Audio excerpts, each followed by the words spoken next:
Hello and welcome to the Creative Bloq Portfolio Clinic in association with MOO.com. We'll be reviewing 5 diverse creative portfolios today and sharing some gems of advice from our expert panel to help you improve your own. My name is Nick Carson. On the panel with me, I have Steve Renakis, ECD at Google Creative Lab and current D&AD President, Millie Scarlett-Davies, Head of Design at MOO.com, Pedro Messias, a multidisciplinary designer at Wolff Olins, and Megan Haggerty, Marketing Manager at BrandOpus. The portfolios we'll be reviewing today have been chosen from over 100 submissions from around the world and represent a range of styles, disciplines and techniques for presenting work, so it should be a really interesting discussion. Let's kick things off with Gabriella Baroque, an illustrator from Israel. So, guys, welcome. If we just kind of talk through a few kind of first impressions. As an illustrator, I absolutely love the style, the craftsmanship that goes into it. The structure that the site follows is very conventional, but the way that she's used it to showcase the illustration is perfect. It's a gallery space, really, for the work. Would you agree? Yeah, it's definitely the key, and especially when you're looking for an illustrator that you might work with. You kind of want to see something quickly, and you want to look at it and immediately get what they're all about. I just look at this, and I get what she's all about. I get a sense of her style, the type of content that she likes to work with, and it just feels like, it just makes me curious to see more. See, the illustrations are stunning, but when I went onto the website and I see the black and white illustration, which is her homepage, I kind of thought that that's what she did. She was black and white, but then when you actually go into her, the rest of the work, it is all in color, and that's actually the only black and white one. Yeah, and I thought what was really nice was on some of the pieces you click through and you actually get to see her illustrations come to life. So there's a piece on the Israel Aquarium and you don't just see her illustrations and you get some beautiful close-ups, but you also get to see it in situ. Yeah. So, you know, from our perspective, if you're ever looking to work with an illustrator, you just can tell that her work translates really well into the real world. I agree. I found it very calming. Like, it's funny tonally how it makes you feel. And it's the classic, I don't want to speak in cliches, but less is more. It's easy to just throw everything on the homepage, one single image, there's a clear focal point, and it's very easy to navigate to the rest of the content. In terms of the About Me section, you know, a couple of paragraphs of text, but then all of these little kind of expanding menus talking through her CV. Do you think that's quite an effective way of doing so? It's quite neat because, you know, to be honest, don't tend to go that deep into detail. So it's nice that she kind of like broke it down. So if you're curious to see more, you can. But if not, just like a couple of lines about herself, even on a personal level, which she added, which is quite good. It's really nice to know that she's put that much effort in, that it's all there if you want to read it. But at the same time, it's not sort of forced upon you to have to read a, you know, page-long bio. So shall we move on to look at Bishal Limbu? So he's a recent graduate and a multidisciplinary designer. How successfully on first impressions do you think he's kind of got that across? Again, I really like this one. My first impression is it makes a statement and it conveys a breadth of different types of things that this individual can do. And again, it has an element of intrigue. You know, it's got this one dial that's spinning. It's got these pieces of punctuation and typography. And I just think it's interesting. It seems to have like a nice level of craft in the work. You kind of want to see where he's going to take you with that. One major bummer for me on this one is just the fact that it's not expensive and you have all that white space. It almost looks a little bit unintentional for me.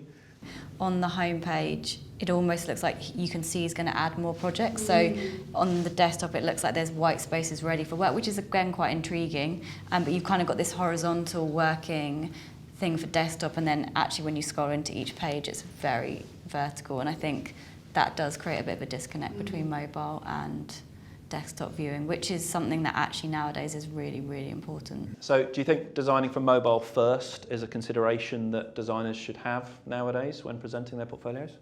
Absolutely. I think the point you made about, you know, we're trying to look at a lot of these sites and a lot of this work in the moments in between the work that we have to do. most of that time is done commuting or in places that we can get a tablet or a phone out. So it has to. I think also from a design perspective, it's interesting to force the constraints of a really small screen and an aspect ratio to really see how you can use that to try to really showcase your work in a beautiful way.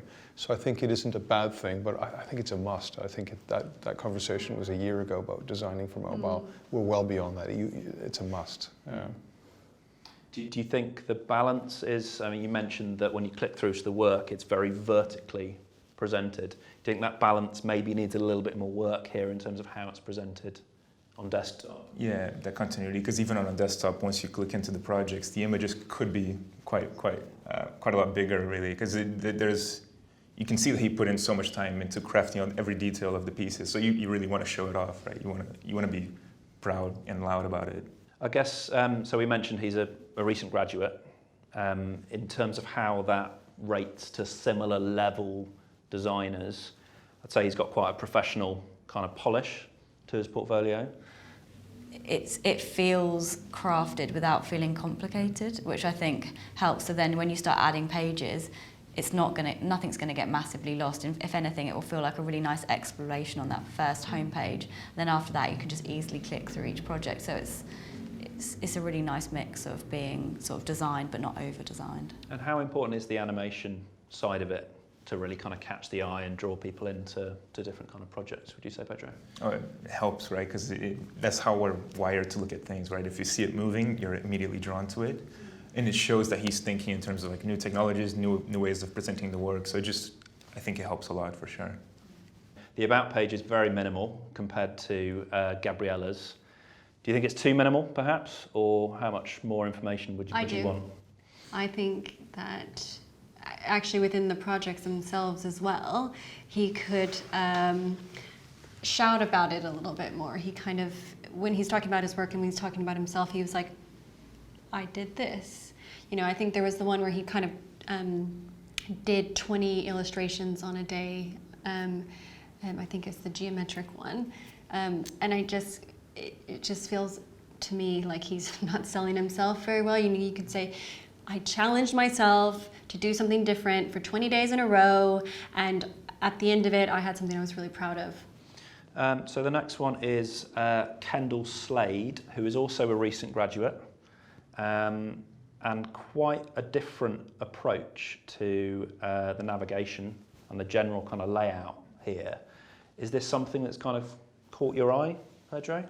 You know what? I actually quite like this format in a way. I like the messiness of it, if you will. Yeah, I agree with Pedro. I think I'm intrigued by the site, and I'm intrigued that it looks different and it feels more organic, that way you can explore it. But I do think it potentially lacks some organisation in. Yeah, just picking up on the point about personality. That's what I thought this one in particular did. It brought a bit of the individual into the actual space. And I think the point about messy, the creative process isn't a clean process. And there's kind of a running narrative behind this around the thinking without anything being said about how they got there. You can just kind of see it. So I thought it was really interesting. It's got a bit of a kind of mood board vibe to it, hasn't it? It feels quite raw and yeah.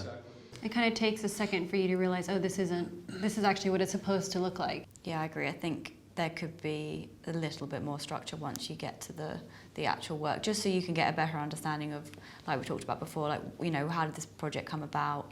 Why did she do it? What was her thinking? It just feels like it's got attitude, and it feels a bit punk. It feels like she's taken like a digital crowbar and smashed up the windows of the shop front. And of course, as well as the actual layout of the images, you've got this kind of blue dot motif in terms of actually showing what the projects are called, which kind of, it's memorable in terms of how you engage with it.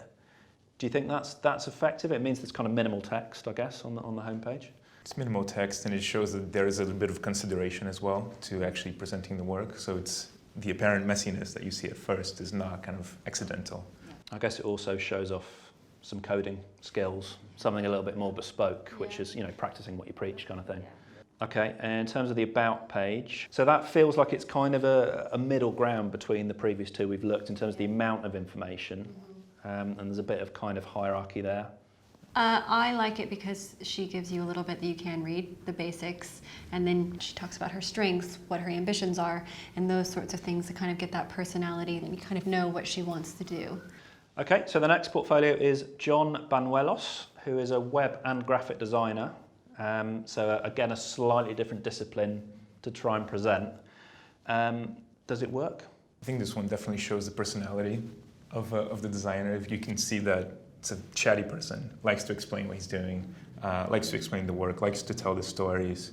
The balance for me that I'm missing is just maybe a little bit too much personality and not hearing the work as much as he could. I like how you kind of start with the projects and then as you scroll down you get a kind of an insight into like more of a CV type thing in quite an intriguing way. You can see he's used his, web design skills to really showcase him and who he is.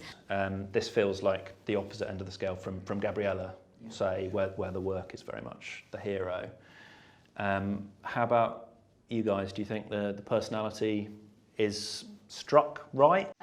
He seems like somebody you might want to have a chat with. I really liked the witty things he added at the bottom, words that prove I made this website. I thought I got a little giggle out of that.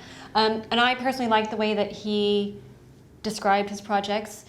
They were a bit like a awards entry where you go in and he's got what his brief was, what exactly he did, who he worked with, and what, and it just kind of everything was spelled out.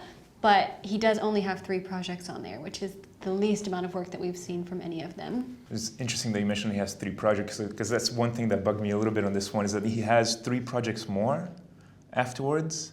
He sort of makes you work to see them, which is interesting. I don't think like web design should always be super functional and super easy, but when you're sending your portfolios to potential employers, they don't have that much time. And I guess that the little twists of the copywriting, now I have your attention, it's leading somebody through the journey. Like you say, it's contextualizing these projects to show off particular skills rather than the visuals of the work. Do you think that works? I think I was going to say what you just said about this was the one that I felt like it took you on a journey. It took you on, and I think it was partially because they were they were adding to the limited amount of content that they had. But I think where we saw a very interface UI approach to many of the other ones, I loved that this one took you on. It had a narrative behind it. Okay, so should we move on to Victor Renaud, who is an art director from Paris, I believe.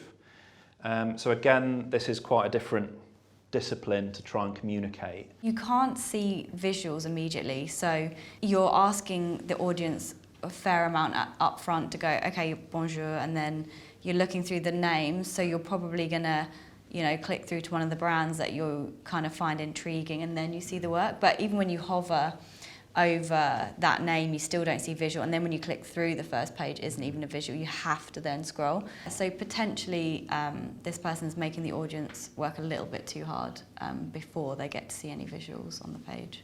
It's interesting because there's a good start there. In a way, I quite like the fact that you hover over the brands and there's almost like a new cover image for them, because there's an element of storytelling on this that is almost treating each project as a different chapter of what he's telling.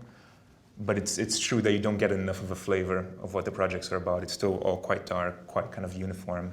It's very much, Volvic, Amnesty International, Renault. These are the brands that I've worked with. And like Millie says, you've got to work a bit harder to find out what he's done. Do you think that balance is right? Do you think he should do something a bit differently? I think he's making a statement. He's worked with some of the biggest, most respected multinational brands in the world. Not everybody's done that, so I think it brings an instant element of credibility. This little animation, this little character we got here, do you think that detracts from the general kind of aesthetic of it? Did it make you smile, Millie? It's not my thing. You're smiling. You're smiling. You're smiling as you're saying that. I don't think it's a bad thing, but you could say probably for me personally, it's a distraction. But again, it's just a fun way of someone getting their little bit of personality in there. His about page.